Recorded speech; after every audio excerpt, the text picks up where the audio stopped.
Binge Down, how we feeling today? It's your boy Dave, and I am joined by fellow weebs Alki and Kyle. And after a very lengthy break, we are ecstatic to be coming back with our coverage of the hit Korean webtoon anime adaptation Solo Leveling, specifically covering episodes 8 and 9. I did not write them down, so I apologize. You get the gist, though. Yeah. Listen, I get, yeah, as you can tell, we have freshly watched Dune 2 and we're still riding that high. So apologize Freshly. to our listeners if Fresh, yeah. It's been like 2 weeks at this point and still ongoing. still the references. We'll try not to spoil any Dune or solo leveling content for you guys, but we are hyped to say the least. I got to say, it is good to be back covering the show because the hype levels are full throttle at this point. Our boy Sung Jin Woo is looking in top form. I'm not going to say peak form quite yet, but I'll say top form. He's in Episode shape. episode 8 was a little slow, mostly covering side stories, but episode 9 is where we really turn up the heat in the kitchen. Loved episode 9 for sure. What are your guys' thoughts really quickly on these two episodes? I think the recap episode came at a terrible time Yeah. because it's a recap episode into what episode 8 may be the slowest episode, it feels like. Mhm. And I don't want to say the hype died down, but it really did feel like after I waited 2 weeks to then watch episode 8, and I was like, that's it type of Right. deal. So I enjoyed them still. It's still good episodes in television. Episode 9 was great. The fight's good. Hopefully we're back now into the swing in these final, 3 episodes? 9, 10, 11, 12. That's 4 episodes? No, 3 episodes, 10, 11, 12. Yeah. Yeah, so we'll see. The animation's still great, so I'm in. Mhm. I agree with Kyle. It was I lost my steam a little bit, but I'm happy to be back in the mix. And to go off your mentioning of episode 7.5, we were kind of half right and half wrong in the sense that we thought it was going to take the place of episode 8 so that we would only be left with 9, 10, 11, 12. However, it came out as 7.5, which was great for us because it doesn't take away that the finale is still going to be 12 episodes. We can now view it as 12.5 total episodes for this season. So something we got a little wrong, but it was obviously a treat to see that it was 7.5, not 8. Yeah, couldn't have asked for a better outcome essentially if it had to Yeah. happen. Mm-hmm. 7.8 was like the lowest rated anime episode ever. Did you see that? Yes. 7.5 or 7.5, my Yeah, bad. yeah. 7.5 I was like mean, it's so funny. It's just funny. It's Just not a like surprise, 'cause protest, basically. Everybody's probably like, fuck that. yeah, because we're 7 episodes in. No one needs a freaking recap at this Yeah. point. We're all, and especially the show, we're all locked the fuck in. I know exactly what's happening. yeah. But Yeah. either way, let's get into it. We're going to start with episode 8. We get a few different buckets here. I'm mostly just going to focus on Sung Jin Woo's story. And then at the very end of episode 8's discussion, or after we talk about Sung Jin Woo's story, we'll mention a couple of the side conversations that happened that I feel to be important. But otherwise, we'll just stick with Sung Jin Woo for now. So after entering the demon castle and seeing the level of difficulty that it's going to take in order to beat it, Sung knows that he needs to level up a little bit more aggressively.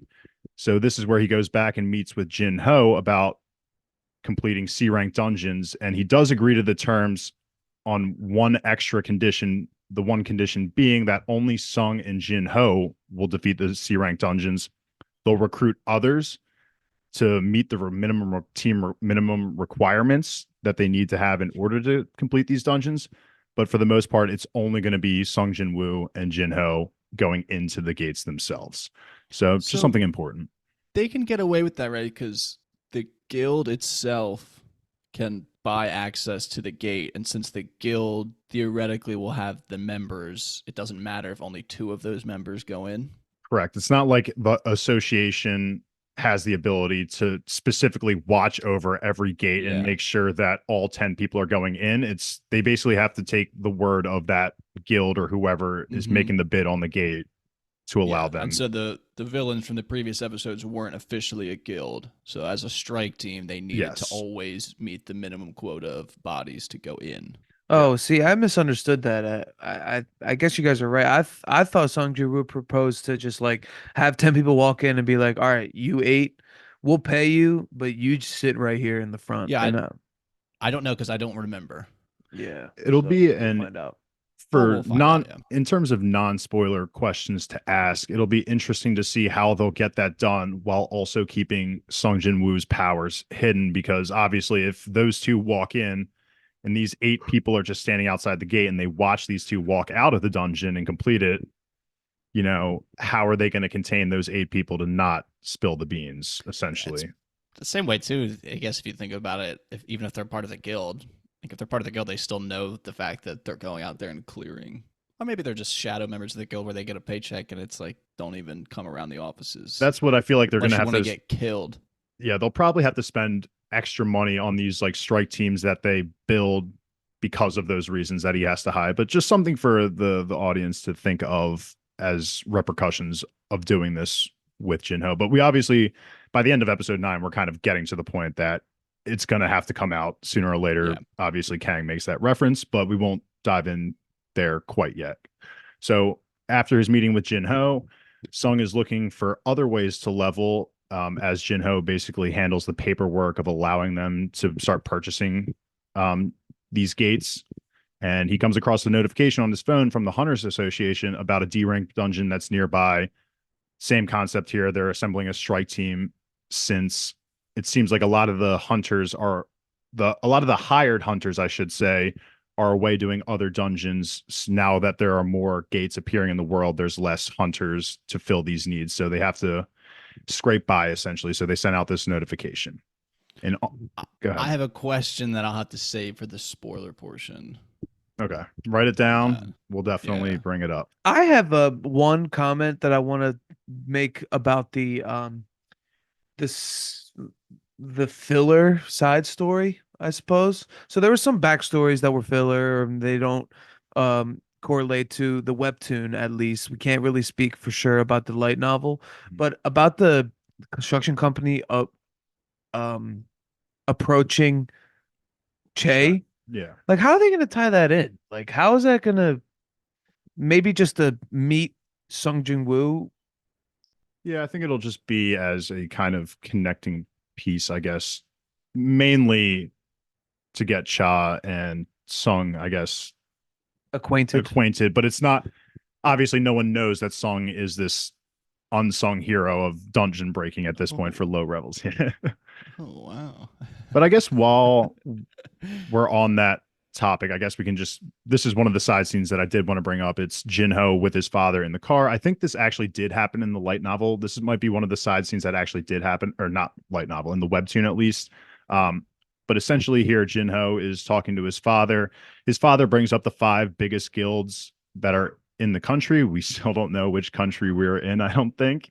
Yeah. But either way, we have the White Tiger Guild, Hunters Guild, Reaper Guild, Fame Guild, and Knights Guild. And Jinho's father's issue with these guilds, if you even want to say it's an issue, is that they have a monopoly on dungeon resources. Essentially, these are the top 5 guilds that seem to claim all the top ranked dungeons. They're hoarding all the resources for themselves. The father believes that Yujin Construction is a very, we'll say, helpful company in terms of being good and helping the community. So he They wants, just rich. yeah, they're just rich, but he wants He also to wants to be, move he them. wants he wants more money. So he obviously sees Gates as a good opportunity to capitalize Yeah. on that. Whether we got this in the light novel or not, or in the webtoon, I keep saying light novel, whether we got this in the webtoon or not, I like this scene a lot because we're getting more of the political lore of solo leveling. And if this is something that they want to delve into in the anime, I'm all for it. We don't get too much behind the scenes of Eugene Construction as a company and what it means for them as Yeah. a non-hunters guild to be doing this stuff. And if they want to go down the route of introducing the father as a bigger character and the company as a bigger ordeal Player. in this world, yeah, a player in this world, I'm all in. I think this is very interesting to me. Some of the other side stories didn't really do it for me, but again, those characters for now are pretty much done. But this kind of stuff, I'm so much in if they're willing to build up on it. And I may be talking out of my ass here, but I feel like the webtoon doesn't dive super deep either into like the politics, let's say, between a lot of guilds. Obviously, we know like of the guilds and their guild masters and kind of the rivalries and things like that, but I think it doesn't I don't remember it being like a ton into that. I feel like we skip past the guilds pretty much Yeah. into like bigger arenas essentially. So I would be interested as well if we get more into that. Because I mean, we're here to watch Sung Jin Woo kick ass, but if they want to add some more flavor to the world, I'm not against that. Yeah, the webtoon is primarily the story of Song Jin Woo. We never really get these other side perspectives, maybe a couple chapters here and there of Jin Ho doing some things, but how they've been doing season one and how they've been wanting to add more to each episode rather than just solely focusing it on Sung Jin Woo. A great way to do that would be through Eugene Guild or the Eugene Construction Company, and I'm definitely would like to see more about it and their impact. And the guilds are sick. I mean, I don't want to just like rush us along, but another conversation we'll talk about, right, is that's episode 8 or 9? You can either way.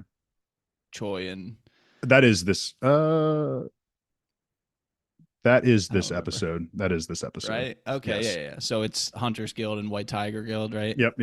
And they're talking, and it's just that's a lot of the fun part about the guilds being in the show is that it's really just these uber powerful people, and they're just introducing us more to these characters, which is fun because they're like not. I mean, they're not friends, but they're not like enemies. The thing we learned, I think, early on in the show, as well as in the webtoon, was that poaching hunters from other guilds is definitely a no-no. That can cause some chaos. So, Yeah. and But it still goes in on. that, and we'll mention it too, I guess, in that conversation, you know, Choi brings it up to Beck, and they both are aware of the situation. It doesn't seem like they're willing to take immediate action just yet. I guess they're scouting out just exactly what Eugen's going to be doing going forward. But we and know Choi that it's is an unspoken glasses, goal. Mhm. right? And Beck is the tiger guy. Yes, Beck is Tiger Guy. Choi is glasses, correct. Yeah.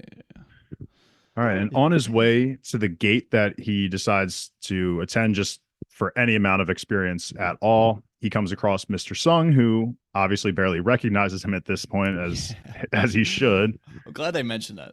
Yeah. It's just so cool seeing that. I would feel like I would just be like, you're stronger, you know, like there's something about you is you're not just the E rank hunter anymore, but I don't digress. remember how much time, if they mentioned how much time has passed, but he might just say months, but he's literally a completely different person. They did mention, I think it was 6 months. No, I don't think it's been. Has it been that long? Maybe. I thought he said 6 months. It's definitely been Honest, months. I just plural. said yes because he came out with an actual number, and I don't have a number, so I agreed to the first number that came out. But of course, as destiny has it, Mr. Sung and Sung arrive at the gate to see other members of the infamous Kartanon Temple fiasco, including Juhi, and things are very awkward between all of them since everyone left Sung to die. So Oh my god. no one has the ability or capability to look Sung even in the eye at this point. And if we want to, we can talk about the side stories here, I guess Mr. Kim specifically, but it's just the classic bait of anime. Just, hey, here's a guy, you like him because he has a family, he's nice, and we're just going to rip that away from you. So it's the classic trope. I just can't imagine how awkward this would feel. However many months it's been, it's probably still not enough to like run into him and be like, "Hey, how you been?" One thing like one thing I was happy that they mentioned was because I think we talked about on the podcast was Mr. Sung looks at Sung's leg and is like, whoa, that came back. And Sung says, yeah, I guess they had a high rank healer that came and rescued me and was able to, you know, restore it. Whereas Mr. Sung, I guess, ended up going to a hospital or some care center, and it was too late for him to have his arm restored. So this kind of goes into that healing abilities that we were talking about however many recordings ago, that you can restore a limb. It just seems like it has to be almost immediately after the accident happens, and it has to also be someone of high rank. Yeah, but I mean, his Sung's thing didn't heal because of the healer. Right. It wasn't a healer, but the fact that he thinks it was still at least gives us... It's believable enough that you're to insinuate that it's technically possible. Yes. That's all I really wanted to come across, because we were talking about like what you can explain it away. Yeah. Okay. It was only just a few months By the way, I That's just what it double was. Okay. checked. So it could be six. Six does fall in that few category to me. Mhm. It But feels like if I had to guess, I don't want to guess share four. food with you, dude. Sounds like 4. Yeah, I was gonna say. Okay, I guess a couple would be like two, Yeah. maybe three, and then a few would Like be 3 you three would or call it out because four. you would know. But Yeah. 4 to 5 is in a nebulous area. It's like a few months. Right. Yeah. Alrighty. The twist to this episode, however, is that hunters again are running scarce with more gates opening, so the association needs to rely on fugitive or criminal hunters to fill the team minimum requirements. However, the 3 criminals that they do bring on are overseen by B rank hunter Kang Tae-sik. It's annoying because we have murderous Kang and then we have victim Kang because it's Mr. Kim and Mr. Kang. So there's 2 Kangs here essentially Kang is the victim. Kang is heavy set, gentle, older guy, bigger who guy. gets no backstory, correct? Yeah, So yeah, I'm going to yeah. call him Mr. Kang and then Kang will be villainous Kang. Okay.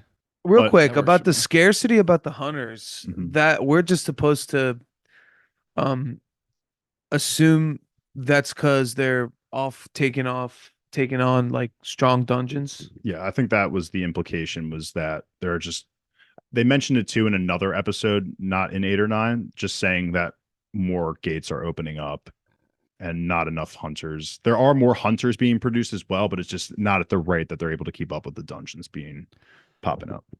This also is an insinuation, or rather, maybe a way to show us too the gap between a B and a C rank hunter. They talk about it pretty Yes. often, but Yes. I mean, this is 3 criminals who like have terrible track records. I guess you could say backstories. What am I thinking of? Records, maybe. Yeah, is the word track there? records, yeah. Yeah, with like violent crime, and they're C rank hunters, I believe they say, and 1 B rank hunter from the government is enough Right. to make it be quote unquote safe, which is just like they're so confident that he can take 3 C rank hunters as a B rank hunter. So like that gap between them is that big of a gulf, Yeah. or it could be incompetency, but it was And it not, helps as we with- were shown.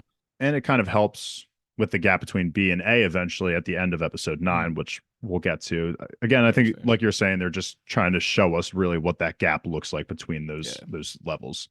Yeah. Of course, who else but Mr. Song is going to lead the team, which just honestly just a full circle moment for the anime of him willing to take that burden on again, and then they walk into Man's the a dungeon. beast. I'll just say Cha looking great at the track. That's really it. Definitely some fan service here, of course. Got to shout out my girl. Oh, and the last thing to mention, of course, is the big news. Why Choi and Beck met in the first place was Choi is planning another raid on Jeju Island, which we found out was a devastating loss for, I guess, Team Human, if you want to refer to them as that. But Yeah. he is looking for some strong hunters, and he's willing to go outside of his guild in order to recruit members to do this raid. Team Damn ants. team whatever nation. Yeah. Yeah. Team Whatever- insert yeah, nation here. Whatever vague nation state we're in. Yay, right now. team. Yeah, literally. It's just who's the guy from Parks and Rec? Tom Haverford. No, the guy who just is. He goes to, like the NFL games and he just wears like an NFL hat. Oh my god. This is terrible to be put on the spot like Literally this. that guy, right? Yes. And Perkins. Oh my god. What is it? Rob Lowe's his real life name. Okay, there you go. But that's Good. what I'm thinking. It's like go Oh my God, team. it's It's just terrible. like go team country. It's like we're rooting for You're the anyone. Parks and Rec guy, Kyle. Come on, bro. I know. I don't remember what his name is. That's terrible. I We feel like pot- it's more because of the pressure. I want to do it immediately on this live recording, and I just am flustered in the moment. we have so- we run a TV podcast for those who don't know. We're experts in this. Chris Traeger. Yes. Chris there Traeger. you go. Yes, of course. How could we forget? Chris Traeger and And Perkins. power couple. Yep. But not as much of a Alright. power couple as Jim and Pam. no, I was gonna say someone couple from this anime, but we're not quite there yet. So Not Sung Jin Woo and Ju Hee, because that Yeah. relationship's dead in the water.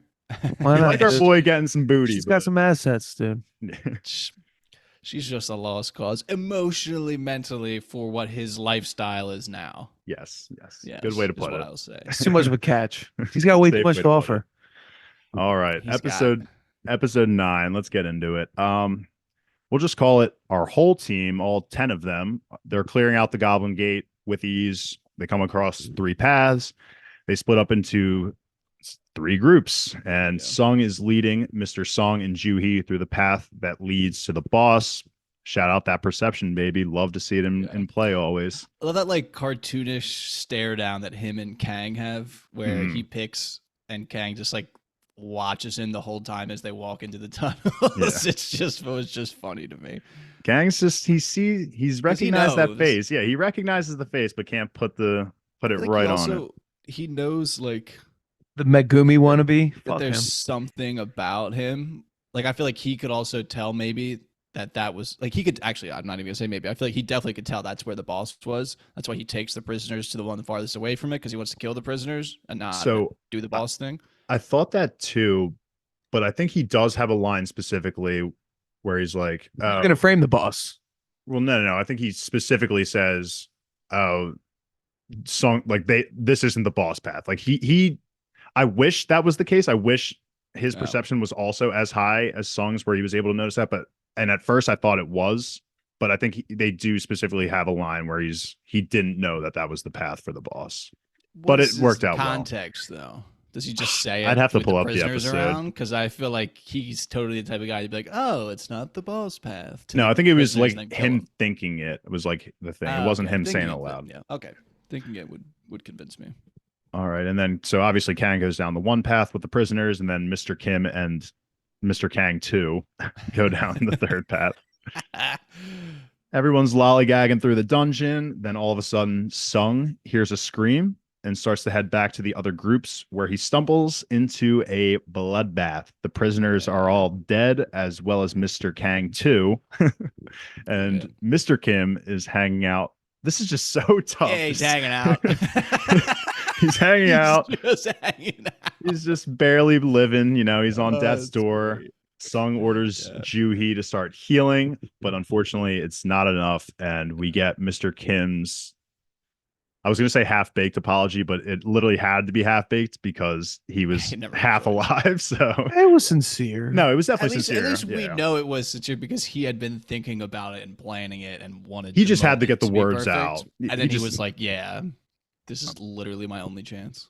I thought it was interesting, though. I always thought it was interesting, Sung's immediate response being like, I'm supposed to hate you, because but he was implied that he was using them as like fuel to motivation to like get through. I feel like they could have maybe dungeons a little bit deeper into that, just because it didn't really feel like Sung I feel like had already moved on from that dungeon. Obviously, like he shouldn't hold hatred over those people because he obviously got such a big.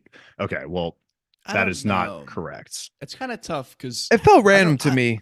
I don't know if it's so individual. I feel like we've seen him consistently now like lash out against like the world. I guess you're right with the brother, with Huang's brother. World. It just felt a little out of character for Sung here after seeing the niceness that we always are kind of used to and forgiveness. But you're right. I think in the episode that he fights the brother, the Huang's brother, whatever, he does have that huge realization that the world is just not what it is. And I guess it does show itself when he's in these situations. He doesn't want to be in these situations, but if the system's going to force him into it, he has no problem. Yeah. That's how he reacted to when they all left him, kind of as that commentary on that the world isn't fair type of deal. So in my opinion, yeah, he's kind of moves past almost individuals. Fair enough. Now that we've kind of talked it a little bit more out, I feel better about it. At first, I just felt a little weird. Like, Sung doesn't hate people, but he has been hiding that in him the past few episodes. I thought it was random that he streamlined it towards this specific person, because there was never no indication, at least in the show so far, that he held such disdain for him specifically. I guess that's where I'm coming from also, is that individually it never felt like Sung remembered those faces and was like, Mr. Kim, Mr. Kang, I hate these guys, So it felt a little out of character, but always when we see that rage inside of him, it's still going to be sexy at the end of the day with the aura emanating off of him and stuff. But yeah, so turns out Kang evil Kang has alternative motives. He takes pleasure in killing people. He was actually paid off to kill the three prisoners by the father of their victim, but we see that for him, it was never really about it for the money. It was just for the killing. And Mr. Song takes on the burden of trying to take on Kang originally. Obviously, Song doing his best to try and hide his strength, Beast. but he gets to a point where he needs to. But this was honestly both of these fights were very hot. I thought they were beautifully shot. They looked really good. Mr. Song looking like a badass with the strength buff Yeah, from he's a Juhi. beast. Mm-hmm. Yeah, and then I like how he compliments his swordsmanship. When he says, I'm a mage, whatever, but as a swordsman, irrespective of having magical powers, he's just a beast, which is cool. And we know that he trains a very high level pupil, as he mentions that. He keeps up. It's unfortunate that his opponent was also very combat experienced because Mr. Song did have a great plan in terms of distracting him, only using the sword, not really using any magic. And then when he got the opportunity, he popped a fire spell. But Kang had been looking out for that. He does nod his combat experience later on when he's fighting Sung. But for the most part, Mr. Sung is holding his own, but then Kang kind of turns on the jets a little bit. And when he starts slicing Mr. Sung up off the walls and stuff, that's just, I love when Speed gets to that kind of level of just bouncing off the walls and you can't really see what they're up to. And he's taken in as soon as he's about to deal the finishing blow, or at least he realizes that Ju Hee is too much of a hindrance and allowing Mr. Song to keep up with him. He goes in for the kill on her. And this is where our boy He ain't gonna let that no, happen. can no longer sit idly by and just watch this happen. What an amazing fight we get here. Sung, the aura that he has around him, that pink aura, that pink black aura that just like oozes off him. It just looks so clean, and it's just Pink. There you Is go. it Yeah. pink? For who? Sung? Yeah. Oh, did I say pink? I meant to say purple. Okay. I was like, wait, was No, I I- misremembering? No, I totally meant to say purple. Okay, cool. And like Yeah. how he's talking about the system under his breath, and Kang's just like, "What are you talking about? The system?" And he just, oh, it looks so good, man. And they get into it. One of my And- favorite parts is when Kang realizes, like, oh, you've killed people too. Like when he like notices that part of him, and then Juhi's like, I like that's just. I think that might be my favorite part of the episode. I think for me, it's when it's not maybe not, but the first dagger strike that he gets in, and then Kang is like, "Oh, like your dagger has effects too," and Mm. his eye goes red, and we see the effects of the bleed. It's so good, and I love the use of Kang's stealth skill. It looks Yeah. amazing how it kind of fogs out a little bit, and then he disappears entirely. It looks so good, but Yeah. our boy's He like knows where he perception- is too, yeah, because of the bloodlust and stuff, the all that stuff. And then he uses the skill he got at the end of episode, what was that, 7, the murderous intent? Conquerors hockey, you mean? Yeah, he uses that, which was sick. It was cool to see that. I, This is just a good fight. I was pretty impressed to see Kang's speed. I don't think it was as clear to me while reading how, talented he was. Mhm. And given the fact that he was a B rank hunter, like we killed through the story so fast. He was an afterthought by the time we passed him, like Mhm. during Yeah. reading. So to see his skill and how fast he was for a B rank, I was impressed. I think the assistant girl with glasses at the begin, or when they get introduced in 8, does say that he is a higher ranked B rank hunter, I believe is what she says. So Mhm.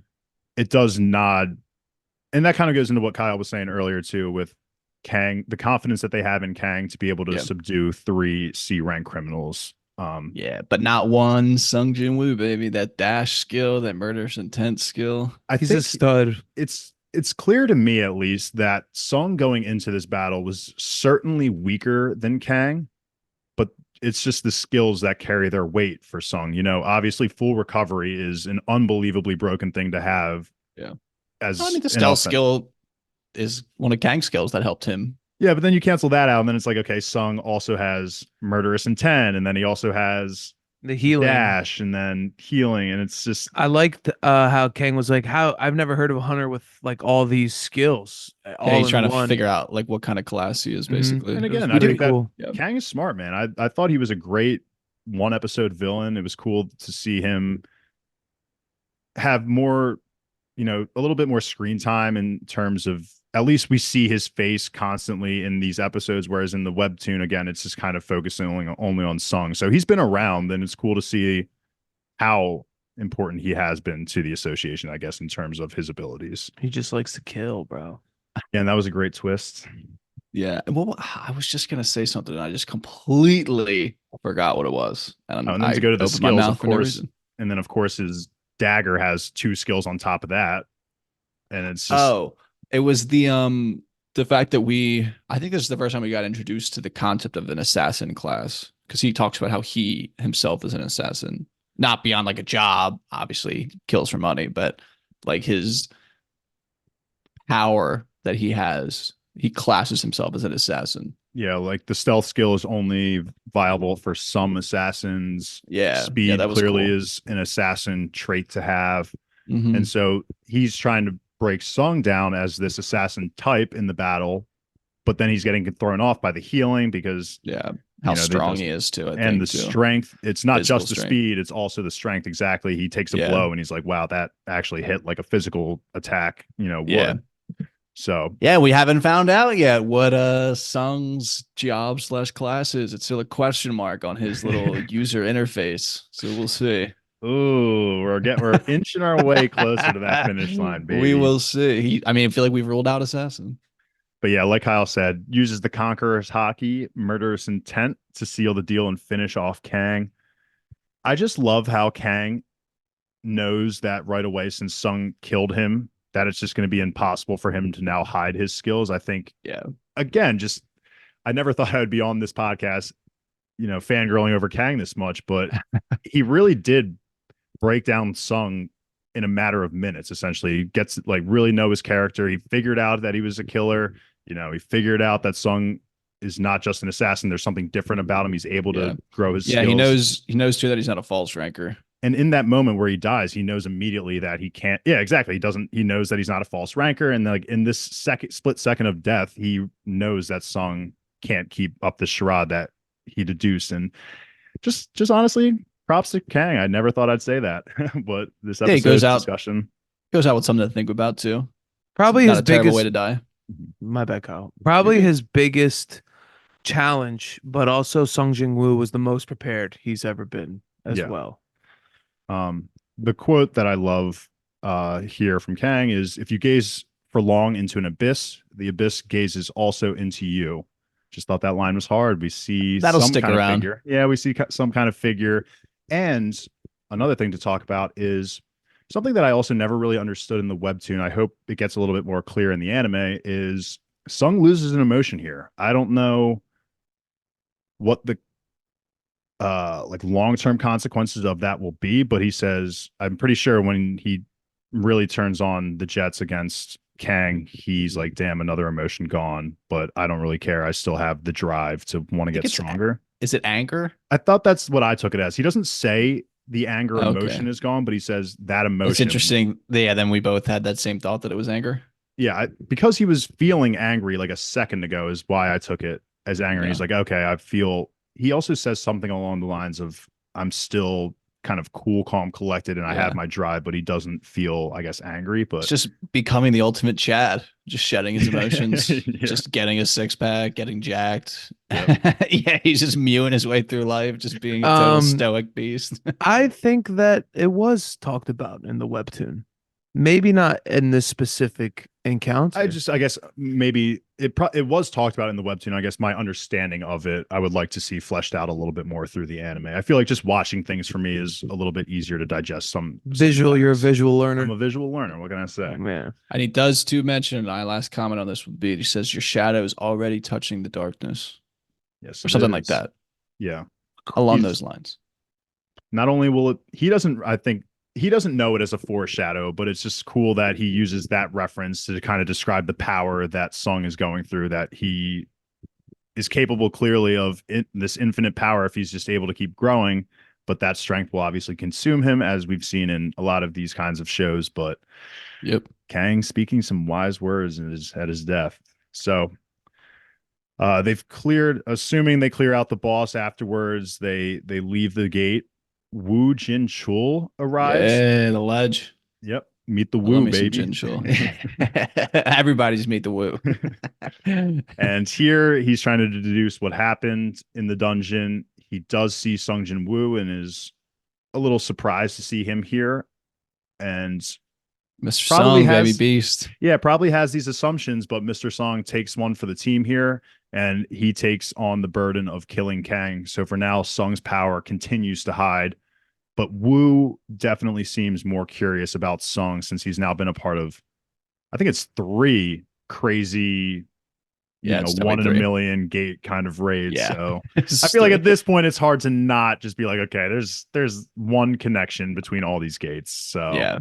Yeah. And we got some respect on Wu Jinchul when he fights the chairman, a little bit of respect, but then here Sung notices his aura is gold. And yeah, he it's the says, so gold this aura. this is an A ranker, basically. And says he doesn't have the capability to beat him yet. Yeah. So we can kind of talk about power levels here. So I think going into the dungeon, Sung was probably a low B rank hunter. And Probably then fair. because I still think he was going to lose to Kang if not for all these skills that he had. So I think the Yeah. skills are what separated that gap for him. He It's kind of beats tough though. Yeah, I agree. It's obviously it's all hard to say. It's like the Dragon Ball Z power level thing. It's like Yeah. how Well, I'm just far are thinking we too, willing to like go? with Cerberus, like Cerberus, I think was A. So like he couldn't have been C at that point. So don't you think he was probably B during that? I think he Like was low stronger B than during Kang. that. I think And that then he got a lot of levels out of Cerberus. So yeah, I would say that he was Would you probably say high B high almost. rank? Yeah. Okay. I I would think feel he like was he had to stronger be. than Kang. I mean, I think he was holding back because of the witnesses. Probably. That's And he also a good said point. he steadily said like, don't show your murders and don't show your bloodlust because then I'm gonna have to turn up. I Yeah. think he was trying to be, He's a big you dog. You're know, right. You're right. I'll give him that, but I Yeah. think he's high B. now Definitely. after the fight, I think he's the highest of Bs. Like I don't think he's quite crossed into the A Let me get low territory A. yet. Let me You'll get low I away. A. was gonna Okay. say I think he's Let me get A. low A, All baby. right. Fuck that shit. That's fine. If you two think low A, High B shit. I'll give him Nah, there. yeah. Why not? It's not like it Then fucking how matters. what were the words exactly when he sees Wu? Was it he would easily beat me kind of, or was it just Mm. like that guy's strong kind of A rank? Either way, we know that song's Either way, I mean, low you could B say or that Wu low Jin A. Chul's high A. Yeah, I'm I mean, fine he's with the that right hand too. man of the chairman of the fucking Hunters Association, so Yes, yes. he's got to be somewhat of a big dog, right? And his technique probably Yeah. also carries him Okay. into the high fair. A as well. So All right. just I love when we get those power scalings. It's even though they're ridiculous and everything, it's always fun to just talk it out and see where we all stand. So Yeah, that's true. last thing to talk about is our boy gets asked on a date by Ji Woo. Yeah. So- Remember this? Boo. She's been thinking about it. She has been nonstop thinking about it. She was very Yeah. quick to whip out that crystal and be like, "Yo, you owe me." She also did see him when she got back in the game with that like rock golem. Oh yes, yes. And then he walks away and she kind of like thinks it's him type of deal. So he's been on her mind all the time, baby. I wonder how far the community that hasn't read yet is like how hard they're That's not shipping these harem. to. Yeah. Do you think the community is like these I two would say signed sealed so. delivered? Feels like they're pushing it. Definitely, I mean, bro. because they are, but It's a ship. All right. Any final words on these 2 episodes before we get into our spoiler talk? I'm ready. I'm ready for the climax of the season. Yeah, so I guess before we kick all the watchers the out, non-believers. the non-believers out, the one thing I will say is we'll definitely be covering 10 and 11 together. I think we'll keep 12 as a separate recording because obviously we're going to have a lot to say about what happens in that episode, what's going to happen in the future. So that'll be a big discussion that we'll save. So look forward to at least 2 more drops for solo leveling. But As it is written. if that is all, we're going to give some time now to people who don't want to hear any spoilers to leave the room. We'll give them 3, 2, 1. And now, as it was written, we will talk about the spoilers. And I think we'll just start with Kyle's question that he has. Okay. Because I don't remember, and maybe we'll get it. Is it pure coincidence that all of them from the Cartoon Temple were the ones that got called?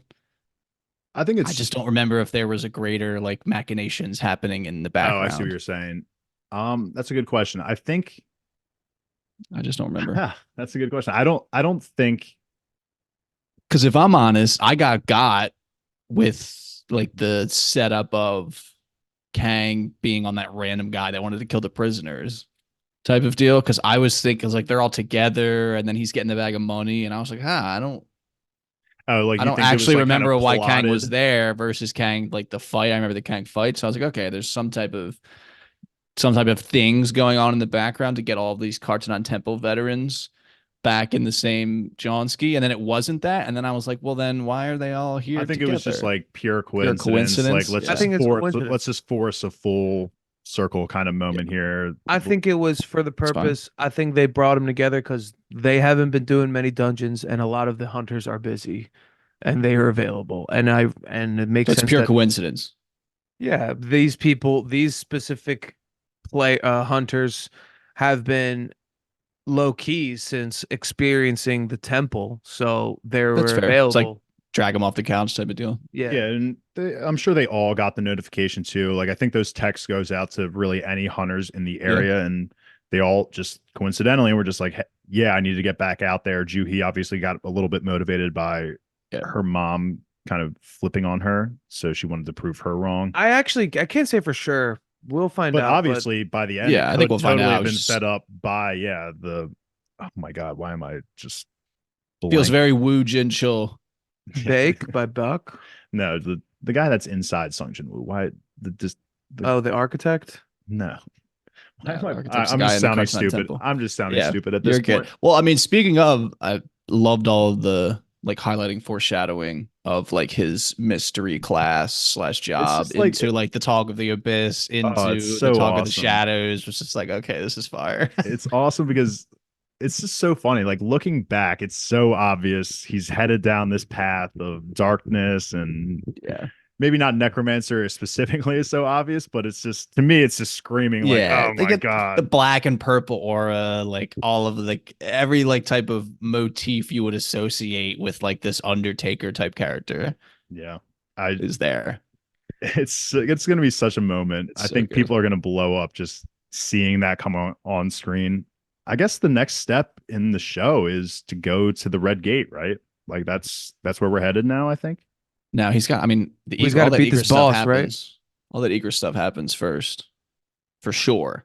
Oh, Happens before the red gate. oh duh. He definitely has egress when he's going Yeah. into the Red Gate. Oh my. So this is gonna we got some fucking So yeah, episodes he's coming gonna up. get the class this Um, season at some point. I want to touch on the thing about his emotions.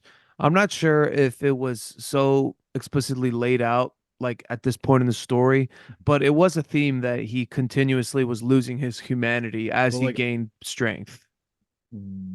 is that what it was implying? Like he's actually losing humanity, like he's losing these. I just couldn't As a remember. reader, as somebody that knows, yes, that's how I took it. Because he's like literally gets like by the end, he's wiping people out, and he comments like, "I don't even care about this. Like my intuition is so high that this is not important to me. Like I care less about my sister and shit like that." And Yeah, I know it comes with the territory of like his strength growing. I just don't like how much of an impact does it really have on him like later in this the manga when let's say he's level 100 and he's at that point lost 6 7 8 emotions. I don't know how many it was. I don't I know if just it's feel like like so much like counting emotions. It's like literally just his humanity. Like he is just turned. He's fully turned into the this. king or whatever. The Yeah, like this I King of can't Death remember type his name. character. Yeah, What yeah, it's type deal. King of So Death that's and just. I think no, that's more like that. Like Isn't it the before, Kingdom of Darkness? no, it's like like before we it's see so him before he stupid. gets the power. He's like a very kind-hearted, somewhat happy-go-lucky person, and then the juxtaposition between him at the end. It's obviously gradual, so you don't notice as much. But if you read the last chapters and then read the first one, you would see that he literally feels less human. I would say. Yeah, Yeah, there's Shadow no like. Monarch. that's what There you it go. There's fucking no like is. variety of like emotions and reactions from him. It's kind of all like very one track. And I think, And we learned that he is like an incarnation. So and so he that's is, what I'm thinking too, is that is like, I'm sure the Shadow Monarch, whose song is going to quote unquote become, he obviously as this god character probably doesn't have these emotions really all that much either. So he's just Yeah. kind of inching And his he's way like- Yeah. becoming it. Yeah, he's Yeah. capable of like a level of emotion and like loyalty and trust, and like he has a level of care, I would say, about characters. But I always took it as a way that he's losing his humanity to achieve his means, Mhm. where like Yeah. it makes him more focused. It's not necessarily that those emotions don't exist, but they don't affect him. Okay, that's a good way to put it. I think You know what I mean? affecting him. And plus, the Shadow Monarch, like I was trying to say, he's an incarnation, and the Shadow Monarch has a goal, and Yep. these are steps that he needs to undergo in order to achieve that goal. yeah, he's got to shed You know, that. he's got part to of literally him. save the fucking world. Mhm. So I feel like the next episode is going to end with Egress on the throne, and then 11 will be his fight with Egress, and then 12 will probably be hopefully the potential of introducing the Red Gate. We got some content, man. That would be interesting. When it ends, though, it's just going to be such. No matter where it ends, We're not it's going to be gonna happy no matter what. It's Yeah, going to be such a cliffhanger, no matter what. You're absolutely right. it is what it is. I just so good to be back, man. I love It's part of the talking game. solo leveling, man. This is A1 content right here. This is peak fiction, as some would say. But any final thoughts? Nope. All right, that's going to be it for today's episode coverage of, I was going to say Avatar: The Last Airbender, but this is No, we're done solo with that. leveling. Speaking of peak fiction, But part sounds. If you like what you heard, give Bingetown a follow on our socials, Bingetown TV on X, Insta, YouTube, all that good stuff. Be sure to join our Discord and chat with us about anything that you're watching. We'd love to hear what your guys' thoughts, maybe on solo leveling, specifically where you guys think Sung Jin Woo's class is going to end up. I guess only people listening now are the spoilers, the spoiler people anyway. So, whatever. You can make a guess anyway, just to entertain us. But lastly, for all of our podcast episodes in one organized place, please check out bingetowntv.com. We got a nice whole catalog there of everything that we've ever covered, all alphabetical for you. I'm sure you will find something that you like there. And if I didn't say it enough, once again, we are Bingetown TV, and thanks for listening.